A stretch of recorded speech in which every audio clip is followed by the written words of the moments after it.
A very good morning to our RANsquawk listeners. Welcome to the European Rundown for today, Wednesday the 17th of November of 2010. We've just gone through 10:30 now, and the focus here very much does remain still on the Irish situation. The actual process itself still hasn't changed. The Irish Finance Ministry has not enacted any aid from the EU, IMF or the ECB as yet, but those officials are travelling to Ireland for official talks to begin on Thursday. However, Lenihan has said that there is no official deadline, and at this time there is no indications to say that they will indeed enact that mechanism, even in spite of those European officials saying that it is there in place if it is so called upon. In fact, the Wall Street Journal's own sources reported on the front page of the paper this morning that also the UK could be part of a bilateral loan agreement in an international bailout package, which could, according to their sources, amount to around €100 billion worth. In terms of the overall movement, though, in the peripheral spreads, it's been pretty muted, only around 5 basis points wider in the Irish over Bund 10-year bond yield spread so far today.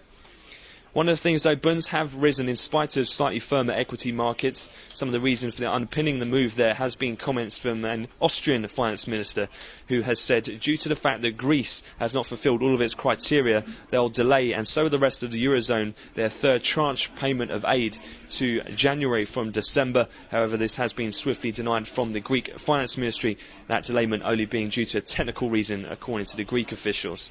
Nevertheless, though, bunds do trade in positive territory heading into the US Open. In terms of economic data, we have had an improvement in the UK job situation, where the latest jobless claims change came in at minus 3,500. Expected was for plus 6,000. As such, that did give a boost to sterling. The actual Bank of England November minutes went as expected, showing a three-way split. Most of the majority sitting on their hands to keep rates at 0.5 and a QE ceiling at 200. Sentence, though, once again voting for a 25 basis point increase, and Poston wanted 50 billion more in the quantitative easing programme. Looking forward, though, in terms of the US session, quite a lot of important data releases. We'll have the CPI housing starts and building permits, as well as the DOE oil inventory numbers after or during the NYMEX pick session today.